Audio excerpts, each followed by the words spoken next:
कहानी की शुरुआत में हम जेसन को देखते हैं। दुनिया का सबसे ताकतवर इंसान जेसन अब एक मामूली मजदूर बन गया है, जो हर दिन भयंकर गर्म बॉयलर के पास कुत्ते की तरह खटता है। दिन भर हाड़ तोड़ मेहनत करने के बाद भी उसे दिहाड़ी के नाम पर सिर्फ 200 मिलते हैं। सारे मजदूर इस बात से बहुत भड़के हुए थे। तभी उस दुष्ट फैक्ट्री मालिक ने सीधे दंगारोधी पुलिस को बुला लिया। पुलिस वाले आते ही मजदूरों पर लाठी और रबर की गोलियों की बारिश करने लगे। जेसन घायल मजदूरों को बचाने के लिए दौड़ा, लेकिन अचानक उसे भी एक जोरदार टक्कर लगी और वो गिर पड़ा। पुलिस ने जेसन को बुरी तरह पीटना शुरू कर दिया। जेसन गुस्से में पुलिस वाले की लाठी पकड़ी और उसे सीधे जमीन पर पटक दिया। फिर उसी की लाठी से पुलिस वाले का मुंह तोड़ दिया। फिर गुस्से में पीछे मुड़ा और एक पुलिस वाले को एक ही डंडे में जमीन पर लेटा दिया। वो गुस्से में पुलिस वाले पर चिल्लाने लगा। रात को काम खत्म करने के बाद जेसन अपने घर लौट आया। भले ही उसका काम थका देने वाला था, लेकिन उसका एक छोटा सा और बहुत प्यारा परिवार था। उसकी पत्नी जवान और बेहद खूबसूरत थी, जिसने उसे एक प्यारी सी बच्ची दी थी। पालने में खेलती अपनी बच्ची को देखकर जेसन को लगता था कि उसे दुनिया की सारी खुशियां मिल गई हैं। लेकिन उसी रात उसकी ये खुशियां हमेशा के लिए छिनने वाली थी। उस वक्त जेसन बस नहाकर निकला ही था और अपनी पत्नी के साथ खाना खाने जाने वाला था। अचानक उसने देखा कि उसकी पत्नी जमीन पर गिरी पड़ी है। वो घबरा कर हालात देखने ही वाला था कि तभी जब जेसन को होश आया तो उसने देखा कि उसकी पत्नी मर चुकी है और पुलिस वालों ने उस पर बंदूकें तान रखी हैं। जेसन के हाथ में खून से सना हुआ चाकू था, इसलिए पुलिस वालों ने सीधा मान लिया कि उसी ने अपनी पत्नी का खून किया है। इस तरह बेचारे जेसन को अपनी ही पत्नी के कत्ल के झूठे इल्जाम में फंसा दिया गया और उसे टर्मिनल आइलैंड की खूंखार जेल में भेज दिया गया। जेल में आते ही उस पर बर्फ जैसा ठंडा पानी फेंका गया। उसकी जमकर कुटाई हुई और घावों पर सफेद पाउडर छिड़क कर उसे एक नया कैदी बना दिया गया। जेसन को जिस सेल में रखा गया,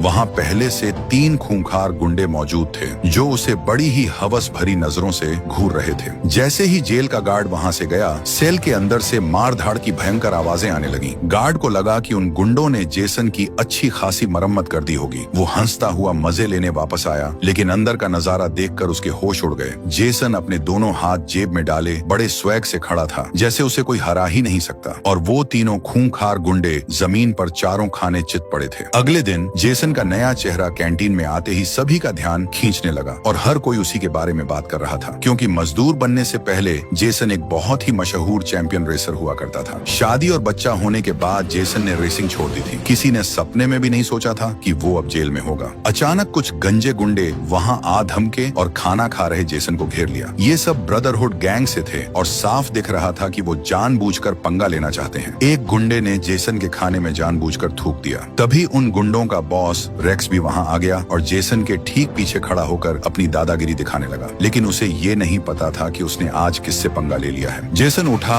और खाने की प्लेट से सीधा उसका मुंह तोड़ दिया। फिर एक और गुंडा आगे बढ़ा और जेसन ने उसका भी काम तमाम कर दिया। तभी एक गुंडे ने एक जोरदार घूंसा जड़ दिया। जेसन गुस्से में आ गया और प्लेट से उसका पैर ही तोड़ दिया। इस भारी बवाल के बाद जेसन को ग्रेस के सामने पेश किया गया। ये सुनहरे बालों वाली ग्रेस बहुत ही क्रूर और जालिम थी। कोई भी बात उसे पसंद न आए तो वो कैदियों को डंडों से मरवाती थी। लेकिन ग्रेस को जेसन का रेसिंग का तगड़ा अनुभव और उसका शानदार रिकॉर्ड पता था, इसलिए वो चाहती थी कि जेसन टर्मिनल आइलैंड पर होने वाली डेथ रेस में हिस्सा ले। दरअसल टर्मिनल आइलैंड जेल पैसा कमाने के लिए डेथ रेस का लाइव टेलीकास्ट करवाती थी। रेस जितनी खूनी होती, टीवी पर उसकी टीआरपी उतनी ही ज्यादा आती। पिछली रेस में सबसे ज्यादा पसंद किया जाने वाला रेसर एक नकाबपोश कैदी था, लेकिन पिछली 2 रेस में उसके सबसे बड़े दुश्मन विक्टर ने बिना कोई नियम माने उस पर तोप का गोला दाग दिया और उसे हवा में उड़ा दिया। उसके मरने से रेस की टीआरपी एकदम धड़ाम से गिर गई थी। इसलिए ग्रेस चाहती थी कि जेसन वो नकाब पहनकर उसके रूप में रेस लड़े और गिरी हुई टीआरपी को वापस लाए। जेसन को मनाने के लिए ग्रेस ने एक बहुत बड़ा लालच दिया। उसने कहा कि अगर जेसन 5 रेस जीत जाएगा तो उसे हमेशा के लिए जेल से आजाद कर दिया जाएगा। अपनी प्यारी बच्ची की याद में तड़प रहे जेसन के पास और कोई चारा नहीं था। उसे मजबूरी में हाँ कहना ही पड़ा। जेसन को गाड़ियों के वर्कशॉप में ले जाया गया और उस पुराने नकाबपोश रेसर की टीम को सौंप दिया गया। इस टीम का लीडर बहुत ही पुराना और तगड़ा मैकेनिक था, जिसे सब कोच बुलाते थे। टीम के बाकी लोग भी अच्छे थे। उन्होंने जेसन को उसकी खूंखार रेसिंग कार दिखाई। ये कार एक फोर्ड मस्टैंग AAT को मॉडिफाई करके बनाई गई थी। इसमें V8 इंजन लगा था, जो 850 हॉर्स पावर की भयंकर ताकत और 700 पाउंड का टॉर्क पैदा करता था। इन सब चीजों के अलावा कोच ने इसमें अपने कुछ खास जुगाड़ भी लगाए थे। कार के चारों तरफ 0.75 इंच की बुलेट प्रूफ लोहे की प्लेट लगी थी। पीछे की तरफ 6 इंच मोटी लोहे की ढाल थी, जिसे कोच कब्र का पत्थर कहता था। कार के आगे 2 भारी मशीन गन लगी थी। अंदर पेट्रोल बम, स्मोक बम और बचने के कई सारे सिस्टम थे। ये कार नहीं, साक्षात मौत की मशीन थी। जेसन ने कार में एक बटन देखा जिस पर खतरे वाला निशान बना था। उसे लगा ये कोई भयंकर मिसाइल का बटन है, लेकिन वो सिर्फ एक सिगरेट लाइटर निकला। इसके बाद कोच ने जेसन को बाकी खूंखार रेसर्स के बारे में बताया। लियो एक चीनी अमेरिकी है जिसके पास बिजनेस की डिग्री है और वो बहुत तेज दिमाग वाला गैंगस्टर है। वो डेथ रेस में 4 लोगों की जान ले चुका है। घोस्ट टैटू वाला एक पागल इंसान है। वो ग्रेस का बहुत बड़ा दीवाना है और अब तक 12 लोगों को टपका चुका है। ब्रदरहुड गैंग का बॉस रेक्स, जिससे जेसन पहले ही भिड़ चुका था। और सबसे खतरनाक था मशीन गन विक्टर, जो पुराने नकाब पोश रेसर के टक्कर का टॉप रेसर था। विक्टर वही था जिसने अपनी तोप से पुराने नकाब पोश रेसर के चिथड़े उड़ाए थे। यही जेसन का सबसे बड़ा और तगड़ा दुश्मन था। वो लोग बात ही कर रहे थे कि तभी कुछ नए कैदी वहाँ आए। उन सबके हाथों में जीपीएस ट्रैकिंग वाले कड़े बंधे थे। कोच ने बताया कि ये मौत की सजा वाले कैदियों को भागने से रोकने के लिए होता है। ये कड़ा देखकर जेसन यादों में खो गया। उसे याद आया कि जिस रात उसकी पत्नी का खून हुआ था, उस अनजान कातिल के हाथ में भी बिल्कुल ऐसा ही कड़ा था। जेसन का दिमाग ठनक गया। क्या उसकी पत्नी का कत्ल और उसका जेल में आकर रेस में हिस्सा लेना पहले से ही तय था? जेसन ने कसम खाई कि वो इस पूरे रात से पर्दा उठाकर रहेगा। जल्द ही रेस का दिन आ गया। जेसन ने अपना नकाब पहना और लोगों के धक्के के साथ गाड़ी में बैठ गया। तभी वहाँ एक बस आई जिसमें से कई सारी बेहद हॉट लड़कियां उतरी। इन्हें महिला जेल से चुना गया था ताकि ये रेसर्स की नेविगेटर बन सके। जेसन की नेविगेटर तो और भी ज्यादा कातिलाना थी, जिसे देखकर किसी के भी पसीने छूट जाएं। उसका नाम लिली था और वो भी इस नकाब पोश के बदलने का राज जानती थी। जब कार की खिड़कियां बंद हुई तो जेसन ने अपना नकाब उतार दिया। लिली ये देखकर एकदम भौचक्की रह गई। ये गंजा इंसान तो बहुत ही हैंडसम था। इसी बीच टीवी पर डेथ रेस का लाइव ब्रॉडकास्ट शुरू हो गया। नकाब पोश रेसर की वापसी के कारण ऑनलाइन देखने वालों की भीड़ उमड़ पड़ी और सारे पुराने रिकॉर्ड टूट गए। ग्रेस खुशी से पागल हो रही थी। लग रहा था कि उसकी चाल एकदम फिट बैठ गई है। फिर रेस असली में शुरू हो गई। बत्तियां जलते ही सारी गाड़ियां हवा में उड़ने लगी। पहले चक्कर में हथियारों का इस्तेमाल नहीं हो सकता था। सबको बस अपनी रफ्तार दिखानी थी। सभी गाड़ियां जेसन की कार को टक्कर मारने लगी। किस्मत से लिली को रेस ट्रैक का चप्पा चप्पा मालूम था। उसने जेसन को बैरिकेड्स पार करके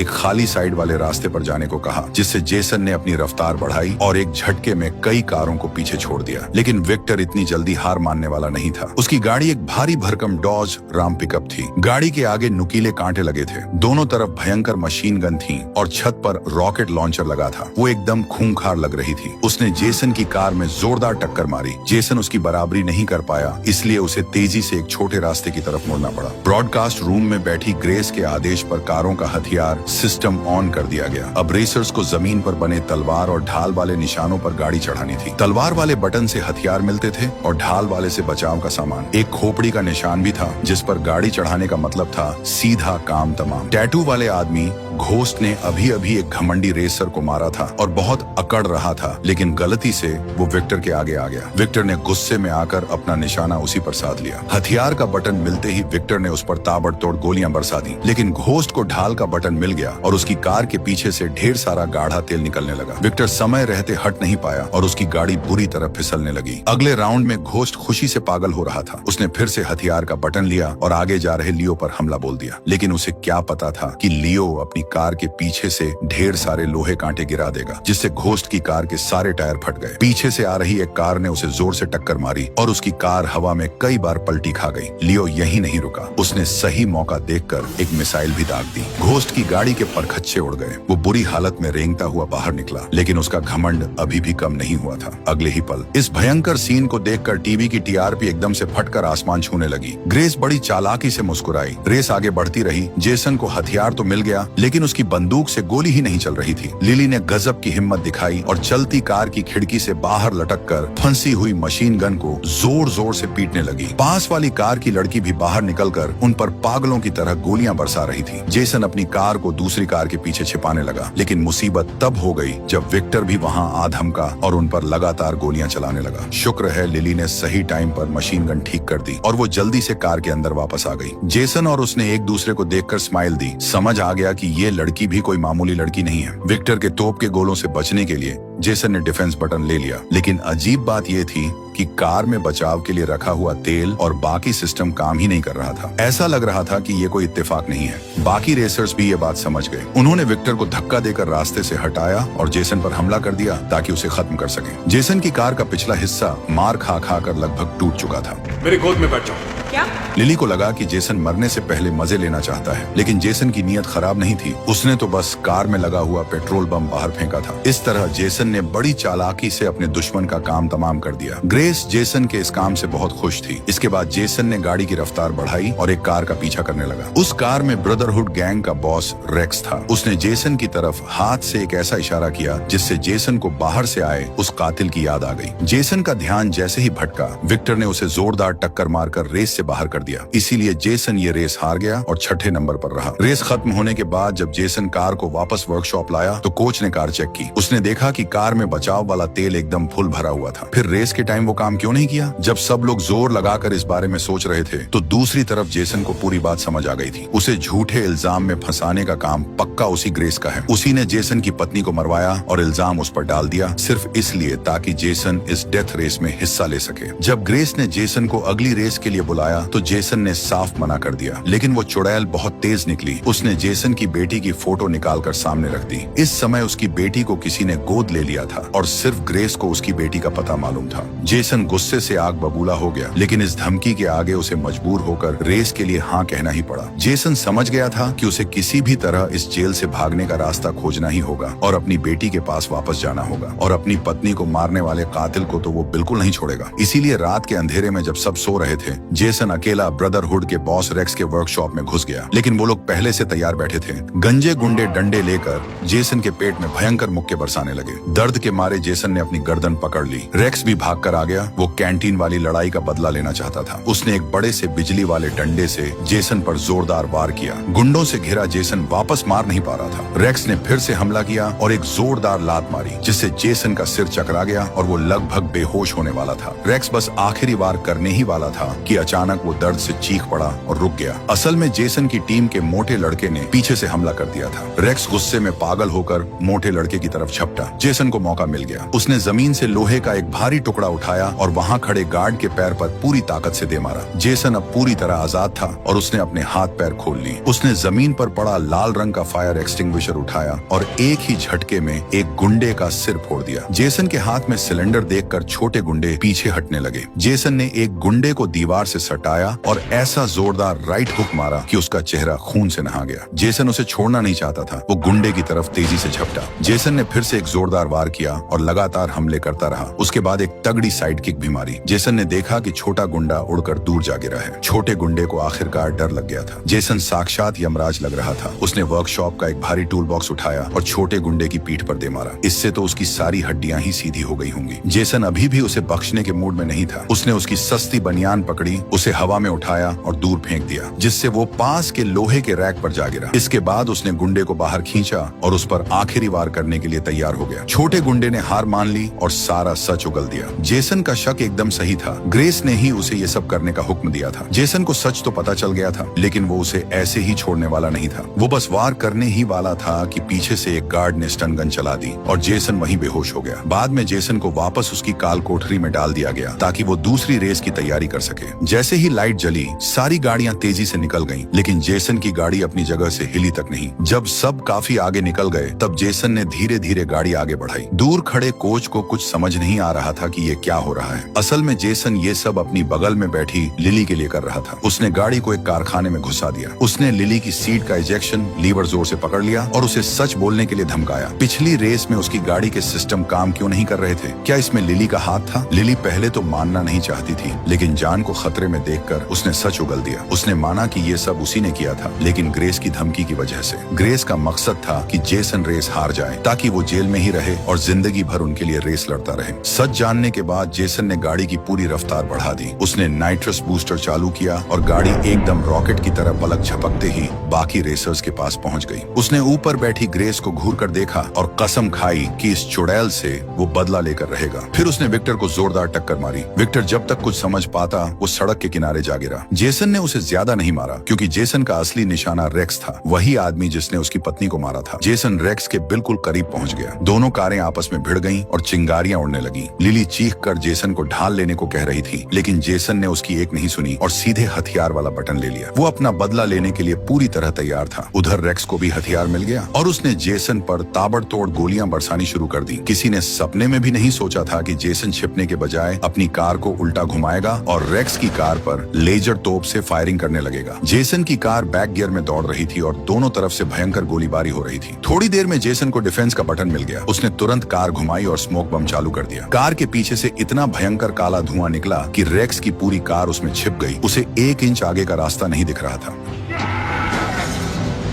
रेक्स की कार पलटने के बाद जेसन भी रुक गया और बाकी सबको अपने से आगे निकलने दिया। जैसे ही रेक्स अपनी टूटी हुई कार से रेंगकर बाहर निकला, जेसन ने अपनी कार पीछे की। उसने वापस अपना नकाब पहना, लिली के मना करने पर भी कार से बाहर निकला और सीधा रेक्स के पीछे जा खड़ा हुआ। जेसन ने अपने नंगे हाथों से उसकी गर्दन मरोड़ दी। ये सीधा सीधा ग्रेस को एक खुली चुनौती थी। ग्रेस कैमरे पर यह सब देखकर जल भुन गई, लेकिन वो उसका कुछ नहीं बिगाड़ सकती थी। इसलिए उसने रेस को और खतरनाक बनाने के लिए अपना सबसे खौफनाक हथियार मैदान में उतारने का हुक्म दे दिया। हुक्म मिलते ही एक बहुत ही विशाल और खूंखार ट्रक, जिसे बड़ा राक्षस ट्रक ड्रेडनॉट कहते थे, मैदान में आ गया। ये बड़ा ट्रक भारी भरकम तोपों और मिसाइलों से भरा हुआ था। इसकी छत पर लगी तोपों ने अंधाधुंध फायरिंग शुरू कर दी। पूरे रेस ट्रैक पर आग ही आग फैल गई और हर तरफ भयंकर धमाके होने लगे। कई रेसिंग कारों के तो परखच्चे उड़ गए। ये विशाल ट्रक तो सीधे जेसन के पीछे पड़ गया और उस पर पागलों की तरह हमले करने लगा। साथ ही दोनों तरफ से आग भी उगलने लगा। लियो गलती से इस ट्रक के साइड में आ गया। ट्रक के बड़े टायरों में से लोहे के कांटे निकले और लियो की कार में घुस गए। लियो के बगल में बैठी खूबसूरत लड़की पीसकर चटनी बन गई। फिर इस राक्षस ट्रक के पीछे से